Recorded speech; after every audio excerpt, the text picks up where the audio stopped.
অস্ফুট চিৎকার করে সুটকেস হাতে আমি দৌড়তে শুরু করলাম। কিন্তু কিন্তু কোথায় যাব? যেদিকে যাই নির্জন গলির মুখ বন্ধ। চিৎকার করে একটা পোড়ো বাড়ির দরজায় ঘা দিলাম। তার ভেতরে দরজা জানলাগুলো পর্যন্ত সে আঘাতের প্রতিধ্বনিতে ঝনঝন করে উঠল, কিন্তু কারোর সাড়া নেই। অন্ধকার। গলি মনে হলো আমার চারিধারে সংকীর্ণ হয়ে আসছে। উফ, অসহ্য অসহ্য ভ্যাপসা গন্ধ। তারপরে তারপরে আমার আর কিছু মনে নেই।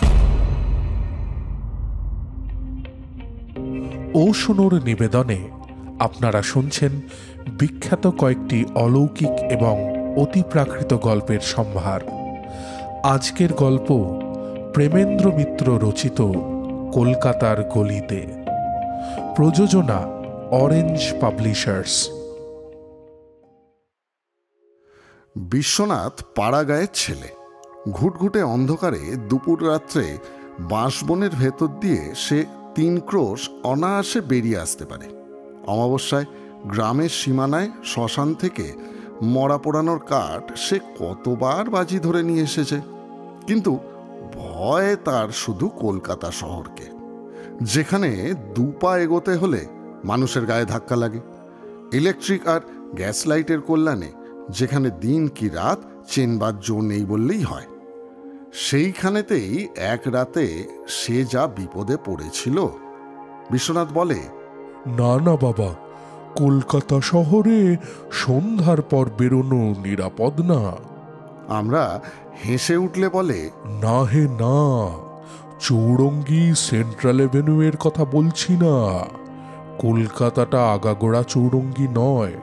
শোনো তাহলে, সেবার গাঁয়ের লাইব্রেরির জন্য বই কিনতে কলকাতা গিয়েছিলাম। ভেবেছিলাম একদিন থেকেই বইপত্র কিনে নিয়ে রাত্রে ট্রেনে বাড়ি চলে আসব। কিন্তু কলকাতায় গেলে নতুন বায়োস্কোপ থিয়েটার না দেখে কেমন করে ফেরা যায়। প্রথম দিনটা তাতেই কেটে গেল। দ্বিতীয় দিনে কলেজ স্ট্রিটে গিয়ে বইটই সব কিনে ফেললাম। সঙ্গে বিছানাপত্রের বা তোরঙ্গ বাক্সের ঝঞ্ঝাট ছিল না, শুধু একটি সুটকেস। তাতে বইগুলো ভরে একেবারে সোজা শিয়ালদা স্টেশনে গিয়ে উঠলেই হতো। কিন্তু হঠাৎ কি খেয়াল হলো, ভাবলাম একবার অবিনাশের সঙ্গে দেখা করে যাই। অবিনাশ আমাদের গ্রামেরই ছেলে, স্কুলে আমার সঙ্গেই পড়াশোনা করেছে। কলেজেও কয়েক বছর আমরা একসঙ্গে পড়েছিলাম। অবিনাশ বেশি দিন অবশ্য কলেজে থাকেনি। অত্যন্ত খেয়ালি ছেলে। কোনো কাজে বেশি দিন লেগে থাকবার মতো ধৈর্য তার ছিল না।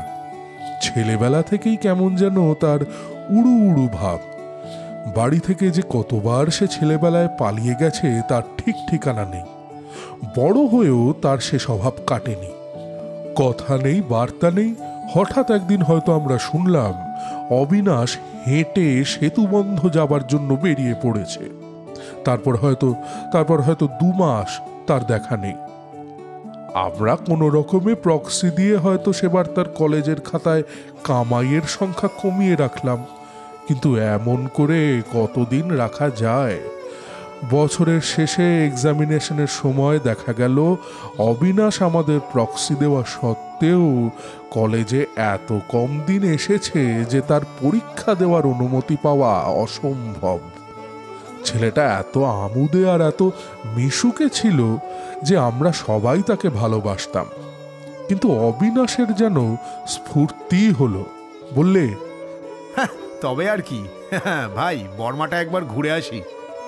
তারপর অবিনাশের আর দেখা নেই। আমাদের চেয়ে তার ধাতই ছিল আলাদা। পৃথিবীটা যে মস্ত বড়, এই আনন্দেই তার মন ভরপুর হয়ে থাকত।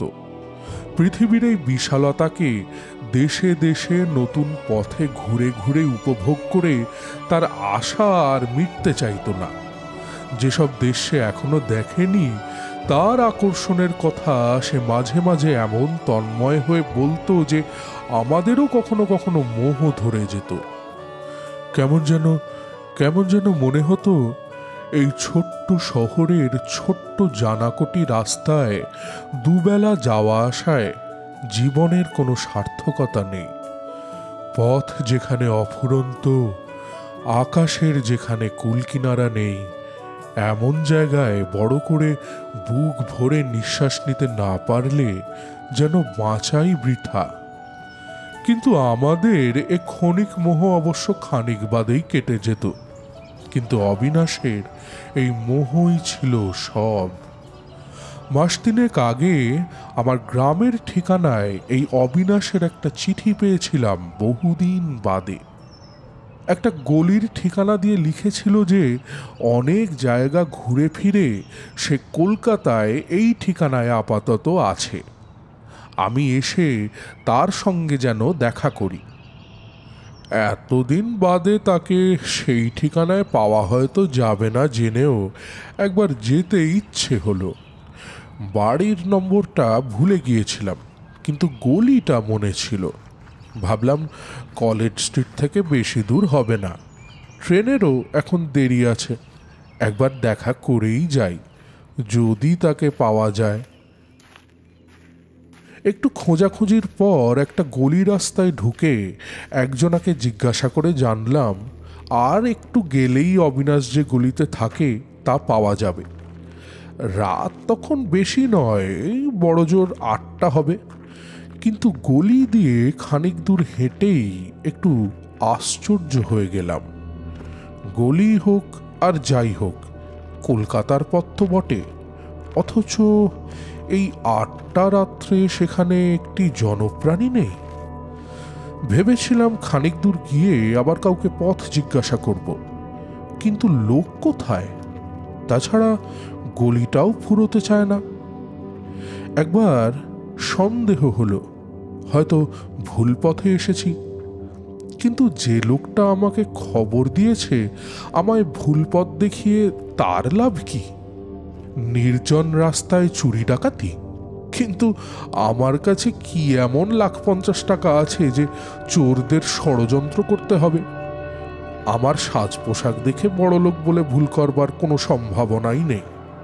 তবে আরো খানিকটা এমনি করে এগিয়ে গেলাম। পথ তেমনি নির্জন। বাতিগুলোও কি এ পথের মিটমিটে হতে হয়? একে গ্যাস পোস্টগুলো অত্যন্ত দূরে দূরে, তার উপর কি কারণে জানি না আলো তাদের এত ক্ষীণ যে রাস্তা আলো হওয়া তো দূরের কথা, সেগুলো যে জ্বলছে এইটুকু বুঝতে কষ্ট হয়। খাস কলকাতার ভেতর এমন রাস্তা আছে কে জানত? দুপাশের বাড়িগুলো যেন মান্ধাতার আমলের তৈরি। কোনো রকমে হাড় বেরোনো ইট কাঠের জীর্ণ দেওয়ালগুলো দাঁড়িয়ে আছে। না আছে কোনো বাড়িতে একটা আলো, না জনমানুষের একটু শব্দ। সে রাস্তার পাশে সারের পর সার পুরো বাড়ির মতো সব খাঁ খাঁ করছে। ক্রমশ মনে হলো একটা কেমন যেন ভ্যাপসা গন্ধ নাকে আসছে।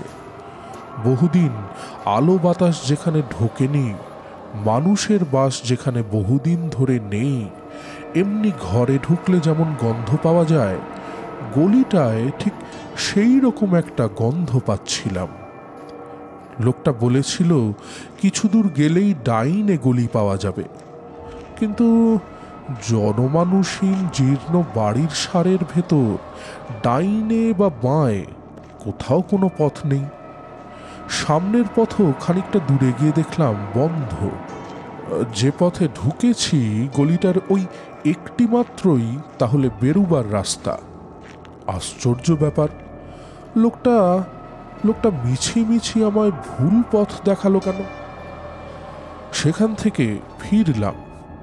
গলিটা যেন আরো অন্ধকার মনে হচ্ছিল।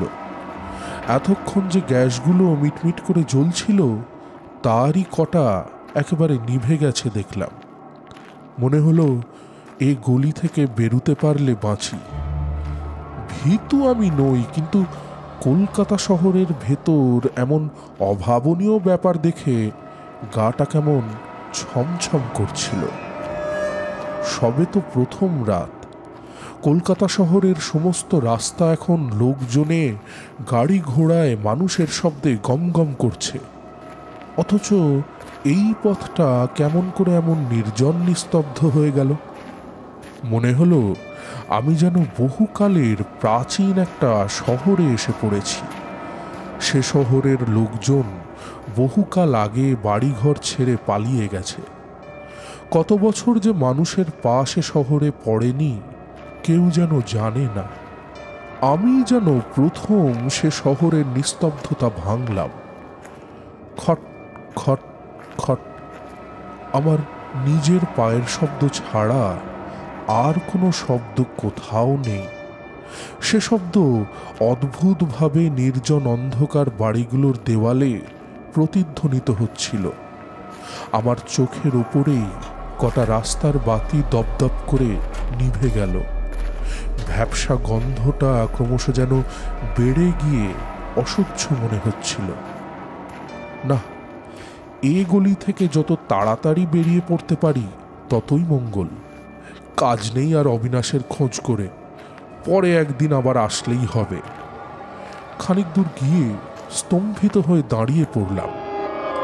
এদিকেও গলির পথ যে বন্ধ, কিন্তু তা কেমন করে হতে পারে? আমি একটা পথে যে গলিতে ঢুকেছি এ বিষয়ে তো কোনো সন্দেহ নেই। এই গলি দিয়ে এগুবার সময় আশেপাশে কোনো পথই দেখতে পাইনি। তাহলে গলির দুমুখ বন্ধ কেমন করে হয়? ভাবলাম হয়তো আরও একটা পথ ছিল, যাবার সময় আমার দৃষ্টি কোনো রকমে এড়িয়ে গেছে। এখন আসবার সময় ভুল করে সেইটাতেই ঢুকে পড়েছি। সেইটারই মুখ এখানে বন্ধ। কিন্তু এরকম ভুলই বা হবে কেমন করে? আমি অন্যমনস্ক হয়ে তো ছিলাম না, আগাগোড়াই তো সজাগ হয়ে চলেছি। রাস্তায় লোক না থাক, একটা বাড়িতে যদি একটা আলো দেখা যেত, না হয় ডেকেই জিজ্ঞাসা করতাম। তা যাই হোক, এখানে দাঁড়িয়ে থেকে কোনো লাভ নেই জেনে আমি আবার ফিরলাম। গলি থেকে বেরুতে হবেই।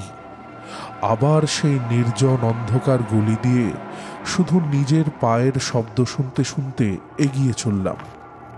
গলিটা যেন ক্রমশ দীর্ঘই হয়ে চলেছে। আমার অজান্তেই কে যেন ইতিমধ্যে সেটা বাড়িয়ে আরো লম্বা করে দিয়েছে। কিন্তু কিন্তু এবারও যখন দেখলাম গলির মুখ বন্ধ, তখন সত্যি বুকের ভেতরটা কেমন কেমন করে উঠল। একে আমরা পাড়া গাঁয়ের লোক, ফাঁকা আকাশ ফাঁকা মাঠের মধ্যে মানুষ হয়েছি। শহরে এলে এমনি আমাদের হাঁপ ধরে, তার উপর এই ভ্যাপসা গন্ধ ভরা অন্ধকার গলি। চারিদিক থেকে সে যেন আমাকে জেলখানার মতো বন্দি করে ফেলবার ষড়যন্ত্র করেছে। উপরে চেয়ে যে একটু আকাশ দেখতে পাবো তারও জো নেই। এমন একটা ধোঁয়াটে কুয়াশায় বাতাস আচ্ছন্ন হয়ে আছে যে তার ভেতর দিয়ে একটা তারাও দেখা যায় না। যত এই অদ্ভুত ব্যাপার ভাবছিলাম, মাথাটা ততই গুলিয়ে আসছিল। কি করব কিছুই ভেবে পাচ্ছিলাম না। সুটকেসটা বইয়ের ভারে বেশ ভারীই ছিল। সেটা বয়ে বেশ ক্লান্তই নিজেকে মনে হচ্ছিল।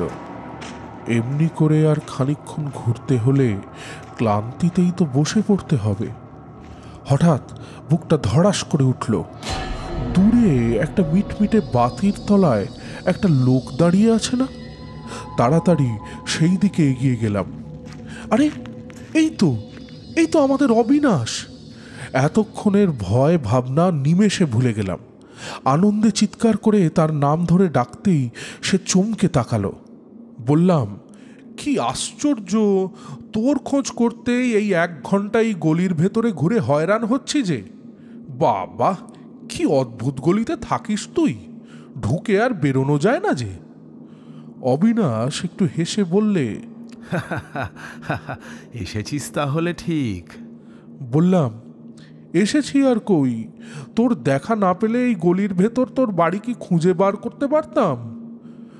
সে কথার কোনো উত্তর না দিয়ে অবিনাশ বললে, আমায় তাহলে তোর মনে আছে ভাই? আহা, মনে থাকবে না কেন রে? না ভাই, মনে থাকে না, অথচ মানুষ যেটুকু মনে করে রাখে তার ভেতরই আমরা বেঁচে থাকি। আমি হেসে বললাম, ছিলি তো ভূপর্যটক, আবার দার্শনিক হলি কবে থেকে? যাক যাক, এখন তোর বাড়ি চল দেখি, তোর সব গল্প শুনতে চাই। অবিনাশ কেমন যেন একটু নিরুৎসাহ হয়ে বললে, আমার বাড়ি? আচ্ছা চল। আমার চিঠিটা পেয়েছিলি? হ্যাঁ, সে তো 3 মাস আগে।